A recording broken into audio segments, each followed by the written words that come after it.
Hey, what's up everyone? Thanks for checking out the video today. I've kind of been going through different Makita cordless tools I've got and reviewing them, so I figured I'd go ahead and review this cordless router that I've got from them. This is the only cordless one they make right now. It is a brushless model, and it's kind of pretty basic, but I do, like I've mentioned in some other videos, a lot of different woodworking things with the workbench or different shelving units and interior shelves and different things like that. So this is a really nice compact little cordless tool to finish off those pieces without having to have your full-size router. Um, I actually do have a full-size Bosch corded model. Obviously this is a much more powerful than this, and for certain applications you might need this, but for probably 99% or 100% of what I do, this Makita router is more than powerful enough to handle what I do myself anyways. The only thing about it is with a smaller base compared to the full-size model, it's not as stable. But I am looking to, you can buy aftermarket or even maybe from Makita some larger versions of this base so that you can still have the other benefits of a cordless compact trim style router, but with a little bit more stability on a larger base. So I might be getting something more like this on here for certain specific projects, but like power wise, this is more than enough, and I probably don't even ever use this full size Bosch anymore, just because I like the one-handed kind of work style of this one. Kind of have your other hand on your piece, and really stable wise it's good, whereas this is, you know, much bigger unit, two-handed, which for certain things you really should or need two hands, but where like maybe you're putting in some, I think like cross-cut dados or something, this would be more applicable. But for almost everything I do, which is mainly just putting trim edges on pine boards or different things I'm making, this is more than stable enough for one-handed operation and far more than powerful enough to do what I do. So I'm gonna just jump into a few of the details on this, what I think about it. I've got a good bit of runtime on it now. It's pretty basic with just your speed dial here, 1 through 5. Mainly keep it towards the higher end.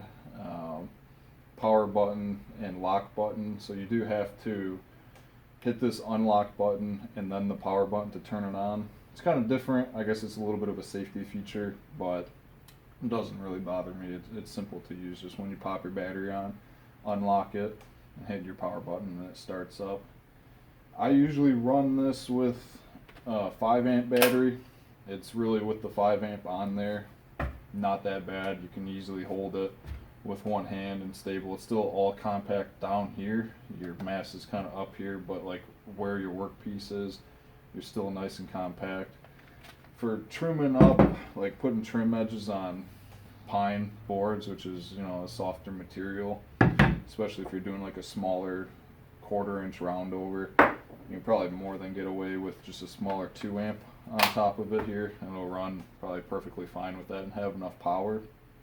You're just not going to have, I guess, the same amount of run time. But even like for what I do, honestly could run a 2 amp most of the time. Most things I do is a small shelf or a clock, or just like rounding over the edge here on the workbench. I'm not doing like long extended run time, so really the 2 amp is probably more than enough.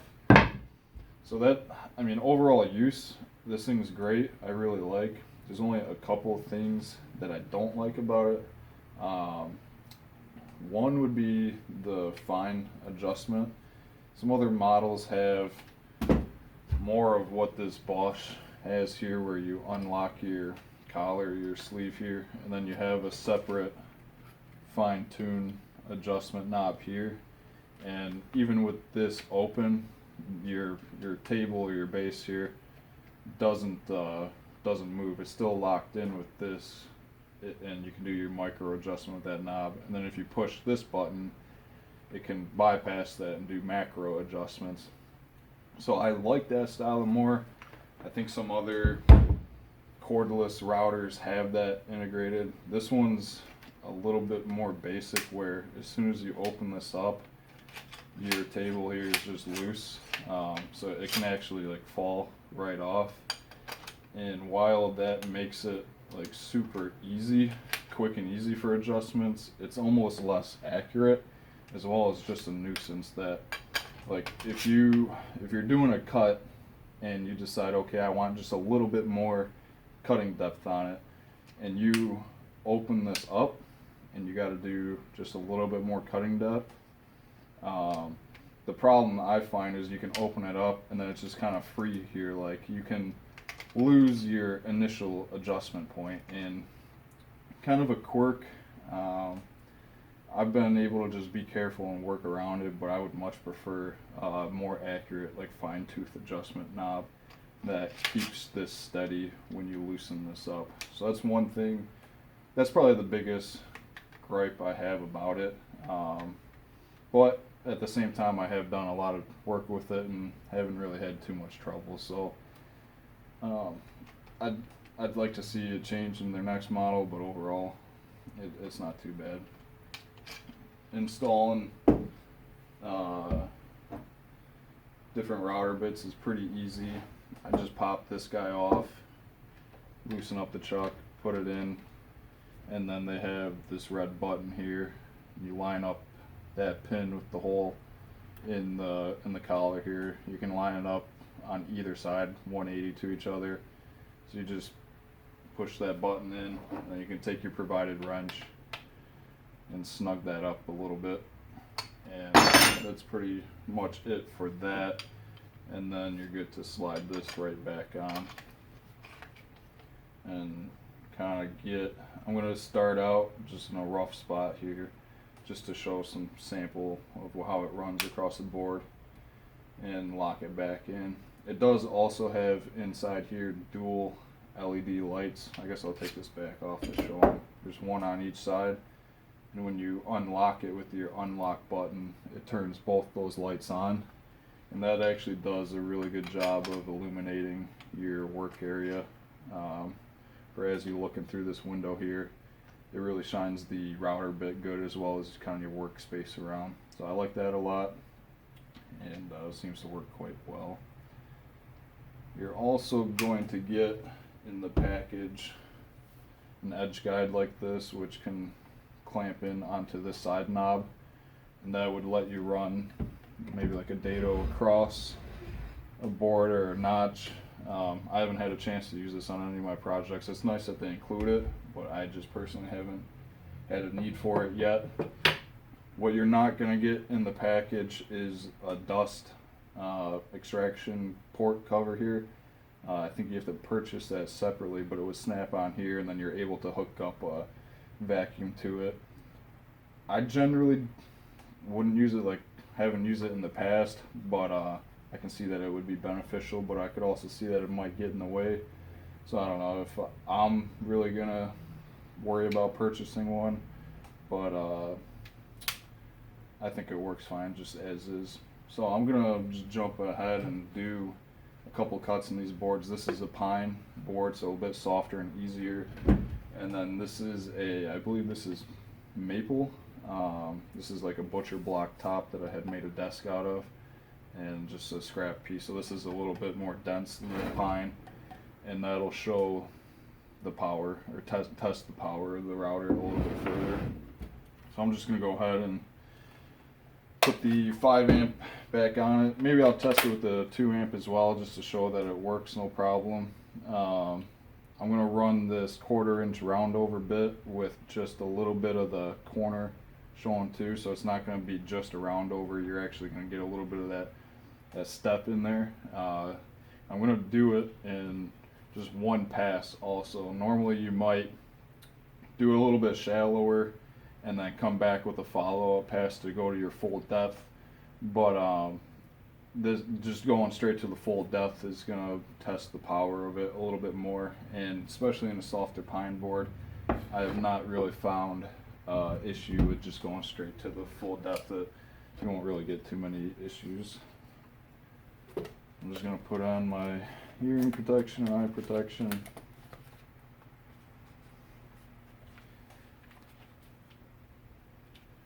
And we'll go ahead and run it here. So like I said, this is just a 3/4 inch standard pine board, 1/4 inch round over bit.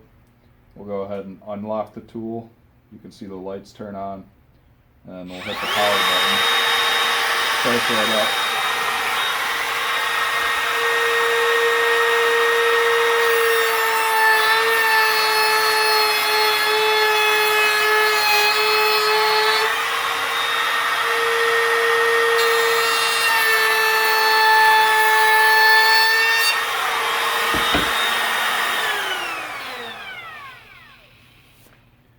So you can see, even with it going straight to the max cut depth, not doing it in steps, it's no problem. It doesn't even slow the tool down on a softer pine board, and it going right to that max cut depth. It's actually still a very clean cut, and I think that turned out good like that.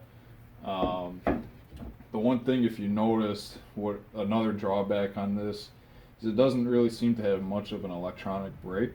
I think that would be kind of a much better feature to have on a router, just for safety wise, because when you shut it off, you don't want your blade to continue spinning. This one still spins for a good bit. I've seen some other cordless routers that have a really good electric brake and stop a lot quicker.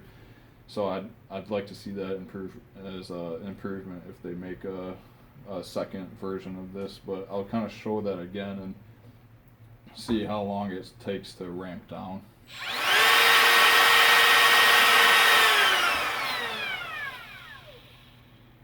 So it's not bad, but I think it could be much better. I think some others that I've seen that just click off like much quicker, I think that's much better for safety wise, and I would like to see Makita improve that on if they come out with the next model, like I said. Let me jump. I'm going to do the same cut on this butcher block. This is more of a hardwood, so it's going to take a little bit more juice to cut, but I think it's still going to do it no problem. We're going to go again just for the straight full depth. So unlock it, turn it on.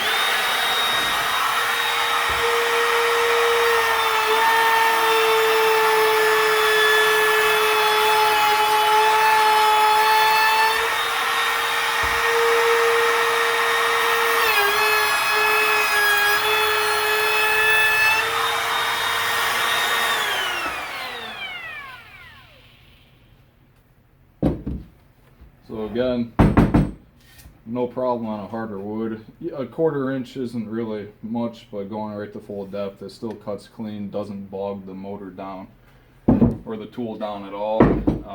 Alright, so the last thing I'm going to do is actually run through the same cut here with the round over bit on this butcher block top, but I'm just going to switch out the 5 amp battery for a 2 amp I've got.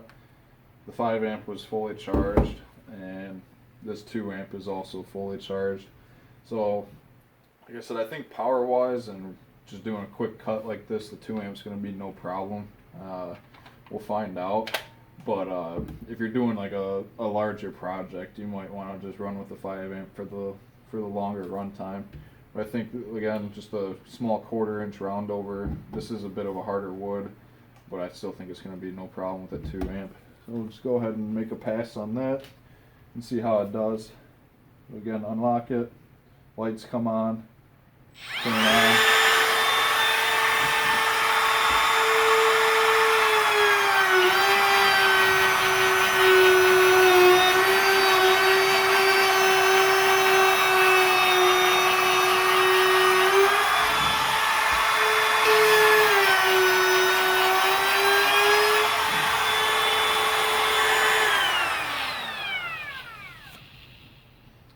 So I would say it did it no problem with the 2 amp hour battery, but I think I can notice a little bit of a difference from going from the 5 and stepping down to the 2. It seemed like in this butcher block board, maybe, I mean, it didn't really bog, but I could almost feel it, like trying a little harder or struggling just a bit more. I think maybe in a standard pine board, 2 amp all day would be no problem. But I think in general, the 5 amp is kind of what's recommended for this router. It is a pretty powerful motor in here, and I think if you, I bought this as a bare tool, but I think if you buy it as a tool kit with the charger and battery, Makita is going to sell you it with a 5 amp. I think that's kind of for a reason, just to get I think this motor in here is pretty powerful and draws a lot of power from a battery, and just to get that required power for some of these applications as well as a good runtime, you probably want to just go ahead and run with a 5 amp. But if you're doing smaller projects and all you've got in your Makita line already is some 2 amps, I think you can easily get away with it. Like I said, it cut that no problem. Maybe just a little bit more of effort than the 5 amp battery, and then in a softer pine board I think it wouldn't struggle at all, really. So that's probably really all I've got to go over on the Makita cordless router. Like I said, I really like it. Size, weight, power, everything's good on it. I think the price point's really good, but like I mentioned, the 2 main drawbacks is just the fine depth adjustment I think could be improved, as well as an electric brake I think would be a big improvement just for a safety factor. But otherwise I think this comes in at a pretty good price point compared to some other brands cordless routers, as well as I'm just already on the Makita platform, battery platform, and as an overall system I do like the Makita batteries and chargers and their other tools, so it's just a no-brainer to stick with the Makita cordless router. And I mean, I call those 2 things as I guess drawbacks, and I'd like to see improved on a newer model if they came out with one, but it hasn't hindered my performance or the quality of my work at all. It's just a couple of points that I think I noticed and could be a bit better. But overall, I think this is a great tool. So thanks for checking out the video. Appreciate everyone watching. I'm trying to do some other videos like this as well and other various things in my garage here. So if you enjoy the content, please consider subscribing and liking the videos. And I think that's all I've got today. Take it easy.